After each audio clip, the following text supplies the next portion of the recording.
ஏன் ப்ரோ நீங்க market order use பண்ண மாட்டீங்க, லிமிட் ஆர்டரே யூஸ் பண்றீங்க, மார்க்கெட் ஆர்டர் கொடுத்து ஃபாஸ்டா எக்ஸிட் ஆயிடலாம்ல. இப்போ மார்க்கெட் ஆர்டர் எப்படி வொர்க் ஆகுது, மார்க்கெட் ஆர்டர் எதனால யூஸ் பண்ணக்கூடாதுன்னு தெரிஞ்சுக்கலாம் வாங்க. நான் லிமிட் ஆர்டர் மட்டும் தான் யூஸ் பண்ணுவேன். ரொம்ப ரேரா அக்ரெசிவ் என்ட்ரி எடுக்க தான் மார்க்கெட் ஆர்டர் யூஸ் பண்ணுவேன். அதே மாதிரி நான் மோஸ்டா பேங்க் நிஃப்டில ட்ரேட் பண்ணுவேன். பேங்க் நிஃப்டி ரொம்ப வாலடைலா இருக்கும். ஃபார் எக்ஸாம்பிள் இப்போ நான் 8000 ரூபீஸ் ப்ராஃபிட்ல இருக்கேன். இப்போ இந்த ட்ரேட க்ளோஸ் பண்றப்போ நான் மார்க்கெட் ஆர்டர்ல பண்ணனா சம்டைம்ஸ் எனக்கு ஆப்போசிட்டா ரிவர்ஸ் ஆகுறப்போ என்னோட ப்ராஃபிட் 8000 ரூபீஸ்ல இருந்து 4000 ரூபீஸ் வரை கம்மியாக சான்சஸ் இருக்கு. சோ அதனால தான் நான் லிமிட் ஆர்டர் யூஸ் பண்றேன். லிமிட் ஆர்டர் யூஸ் பண்றப்போ நான் என்ன பிரைஸ்ல எக்ஸிட் ஆகணும்னு நினைக்கிறேனோ சேம் பிரைஸ்ல என்னால எக்ஸிட் ஆக முடியும். சப்போஸ் நான் லிமிட் ஆர்டர் யூஸ் பண்றப்போ எனக்கு சடன் ஸ்பைக் ஆச்சுனா என்னோட ஆர்டர் எக்ஸிக்யூட் ஆகாது.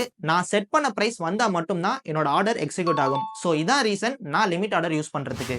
சம்டைம்ஸ் நீங்க மார்க்கெட் ஆர்டர் யூஸ் பண்றப்போ லிக்விடிட்டி இல்லனா உங்களுக்கு பெரிய லாசஸ் ஆகும் சான்சஸ் இருக்கு. சோ இத பத்தின உங்களுக்கு வீடியோ வேணும்னா கமெண்ட் செக்ஷன்ல லிமிட் ஆர்டர்னு டைப் பண்ணுங்க.